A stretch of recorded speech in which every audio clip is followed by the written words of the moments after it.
За мінулыя выхадныя дні ў вобласці 20 пешаходаў, якія знаходзіліся ў нецвярозым стане, прыцягнуты да адказнасці за парушэнне правілаў дарожнага руху. 13 вадзіцеляў спынена за кіраванне транспартным сродкам у стане ап'янення, а 46 чалавек знаходзіліся за рулём увогуле не маючы права кіравання. У выхадныя дні зарэгістравана одно дорожно-транспортное здарэнне, якое адбылося ў Столине.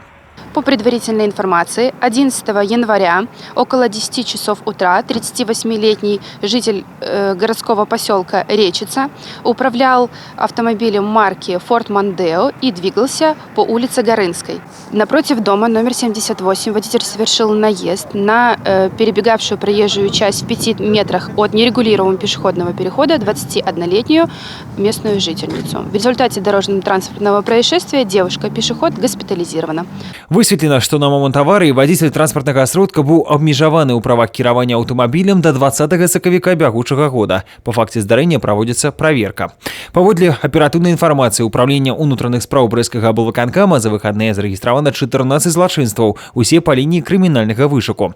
Устаноўлена 7 асобаў, якія маюць дачыненне да здзяйснення злачынстваў. У Пінскі раённы аддзел ўнутраных спраў звярнуўся жыхар горада з паведамленнем аб знаходжанні боепрыпасу на чыгунцы. На 617 километре перегона Ясельда-Парахонск обнаружен предмет, напоминающий минометную мину.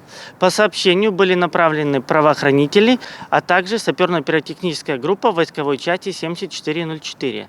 На месте были обнаружены 105 минометных мин, авиационных бомб и снарядов различных калибров.